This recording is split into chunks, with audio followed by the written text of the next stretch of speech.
Oi pessoal, eu sou o Carlos, sejam muito bem-vindos ao canal Livros e E-Books e no vídeo de hoje eu trago para vocês os livros que li agora em março.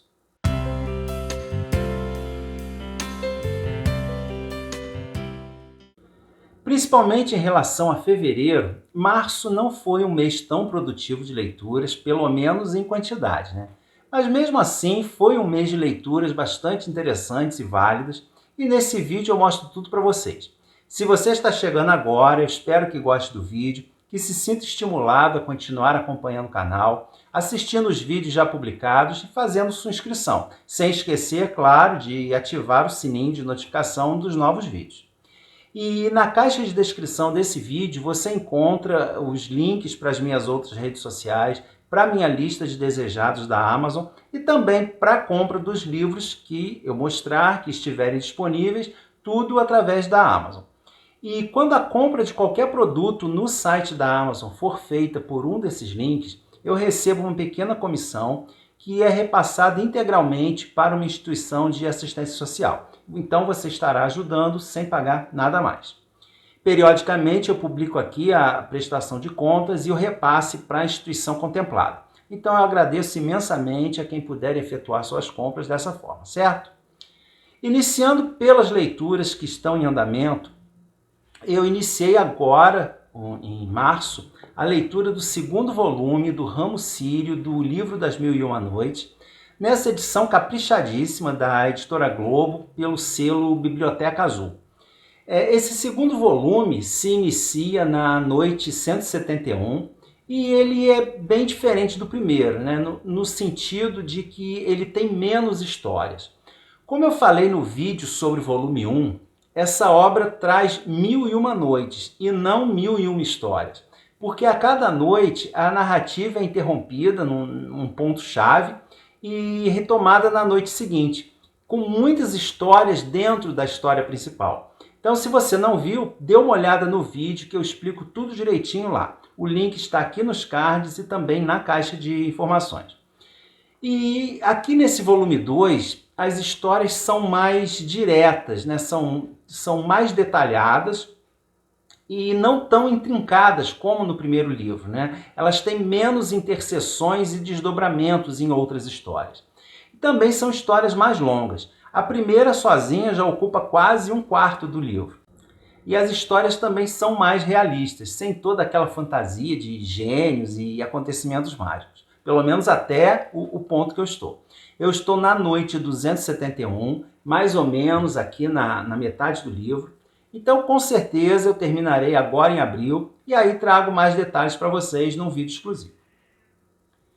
O segundo livro em andamento é um projeto de leitura coletiva de um canal português, o canal As Minhas Leituras, do José Santos, e com eles eu estou relendo o Corcunda de Notre Dame, do Victor Hugo. Eu estou lendo no Kindle, na edição dos Clássicos Zahar. Está sendo ótimo reencontrar esses personagens e essa história tão bem construída, né, por esse grande escritor. Muita gente se assusta com o Victor Hugo e com esse livro em particular, porque o início dele é um tanto confuso, né? Os personagens demoram um pouco a aparecer e a história a se desenrolar. Além disso, ele também traz, logo no início, um panorama bem minucioso, tanto da catedral quanto da Paris medieval, que já era uma cidade desaparecida na época da escrita do livro. Mas essas descrições, para mim, foi um deleite, porque eu gosto demais dessas descrições de lugares e eventos, né, que é uma das marcas registradas do Victor Hugo. Infelizmente, esse é mais um daqueles livros que muita gente deixa de ler, porque já assistiu a alguma adaptação, geralmente o desenho da Disney, que eu particularmente acho um dos melhores desenhos do estúdio, mas que pouco tem do livro, além dos personagens. A trama aqui é incomparavelmente mais complexa e sombria. E os personagens também têm pouco a ver nas suas características, né? O Quasimodo, por exemplo, não tem nada de bonitinho ou bonzinho. O Febos não passa de um egoísta, arrogante e orgulhoso. A Cigana Esmeralda é uma jovem ingênua e apaixonada. Mas, de longe, o mais interessante é o vilão Frollo. É um personagem bastante complexo, atormentado, e as motivações para os seus atos vão bem além de um simples arroubo de paixão pela cigana Esmeralda, como é mostrado no desenho. Eu estou ainda um pouco atrasado na leitura em relação ao grupo, mas também terminarei agora em abril, então já podem aguardar a resenha dele para breve. E agora os concluídos, né? Por conta da leitura do Corcunda, eu li essa obra do Ken Follett, Notre Dame, que é um livreto beneficente, escrito meio às pressas, como ele mesmo conta, em meio à comoção provocada pelo incêndio na Catedral de Notre Dame em 2019. O livro é bem curtinho, na verdade é um ensaio biográfico desse monumento mundial, escrito com muito bom humor e quase com uma veneração, e que nos apresenta muitos aspectos e curiosidades sobre a história da Notre Dame e as inúmeras modificações e problemas pelos quais essa igreja passou aí no decorrer dos séculos. Foi uma leitura bem agradável, mas sinceramente eu esperava mais, né? Um trabalho mais aprofundado. Mas ele não traz muito além do que o próprio Victor Hugo expôs naquelas descrições no início do Corcunda. E isso sem contar que nessa edição foi incluído o primeiro capítulo de O Crepúsculo e a Aurora, que na ocasião era o lançamento mais recente do Ken Follett, e isso daí, a inclusão desse capítulo nesse livro, que não tem nada a ver, me cheirou a um oportunismo da editora Arqueiro. Foi uma leitura válida, como complemento do Corcunda de Notre Dame, mas deixou um pouco a desejar. E numa outra leitura coletiva, dessa vez promovida pela Patrícia, do canal Because I Read, uma outra obra francesa, A Ingênua Libertina, da Colette. Foi a minha primeira experiência com essa escritora, considerada aí um ícone do feminismo, e um livro que me surpreendeu bastante. Até cerca da metade, eu estava achando apenas mais um romance escandaloso, escandaloso para a época em que ele foi lançado, né, início do século XX, mas nada demais para os dias de hoje. É uma das obras mais famosas da autora e foi o resultado da junção de dois outros escritos que traziam a mesma personagem, a Minnie. E esses livros anteriores foram lançados em 1904 e 1905. Alguns anos depois, a autora juntou os dois textos e lançou como um romance, em 1909, mas sem nenhuma transição entre eles. E por conta desse corte brusco, a gente fica com uma certa sensação de que está faltando algo ali no meio. Na primeira parte, a Minnie é uma moça jovem e mimada, com cerca de uns 14 anos de idade, criada como um bibelô pela mãe, aparentemente muito comportada, mas bastante voluntariosa, que alimenta fantasias românticas com um bandido perigoso, ao mesmo tempo que flerta descaradamente com o seu primo mais velho. A segunda parte é bem mais interessante, se passa alguns anos mais tarde, com a Minnie já casada, mas infeliz e entediada, e que tem como objetivo colecionar amantes. Mas, para sua própria surpresa, e também de nós leitores, a realização dos seus desejos vem de uma forma totalmente inesperada.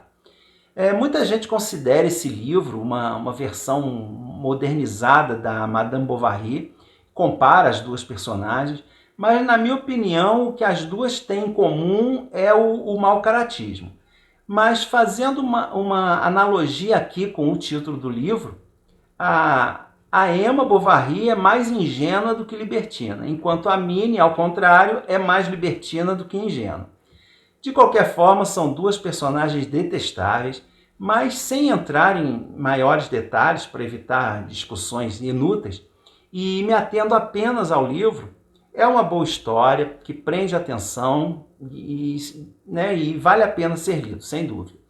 A escrita é um pouco diferente, como eu falei, em alguns momentos dá a impressão de que está faltando alguma coisa, de ser uma costura meio mal ajambrada, mas eu gostei. Eu acho que é uma obra que merece ser conhecida, tanto que já separei outros livros da Colette para leituras futuras. Esse eu não farei vídeo, mas deixo a recomendação do vídeo da Patrícia, que está bem completo. O link está na caixa de descrição, não deixem de conferir. No meu vídeo de metas para esse ano, eu comentei que eu leria alguns dos livros que ganhei de presente, que estavam parados, e entre eles estava o Rei Lear da Steppe, do Ivan Turgenev. Em fevereiro eu li o Rei Lear original, do Shakespeare, uma peça que me surpreendeu demais, que também já tem vídeo para ela aqui no canal. E agora em março eu li essa novela, que foi a minha terceira experiência com Turgenev, e a cada uma delas eu constato que é muito prazeroso ler as suas obras, né? Ele pode até nem ser considerado tão russo quanto os outros grandes escritores, né? O que para mim é uma grande bobagem. Ele pode não ter a grandiosidade narrativa do Tolstói ou a profundidade psicológica do Dostoiévski, mas o seu talento para contar uma boa história, mesmo curta, é inegável. Ele tem uma narrativa precisa, muito elegante e personagens memoráveis. Aqui nesse livro ele conta a história do Karlov, que é um proprietário rural que começa a imaginar que está prestes a morrer, então decide dividir seus bens entre suas duas filhas.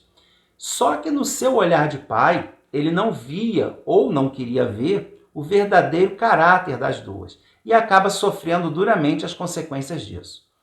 Essa aqui também pode não ser a obra-prima do Turgenev, mas a forma com que ele conseguiu transpor a maravilhosa e profunda peça do Shakespeare para essa propriedade rural na Rússia de oitocentista é digna de se tirar o chapéu.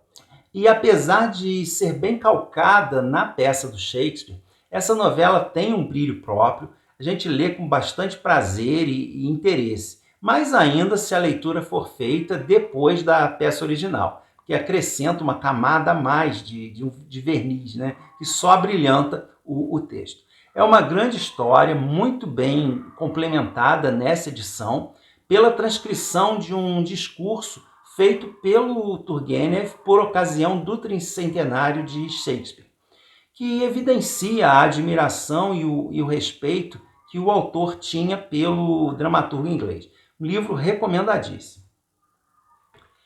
Por fim, eu e a esposa concluímos esse Calhamação na Terra do Cervo Branco, uma leitura iniciada lá em janeiro, mas apesar do tempo que levamos, não é uma leitura complicada ou chata, muito pelo contrário. Inclusive ela já tinha lido e gostou tanto que resolveu ler novamente comigo.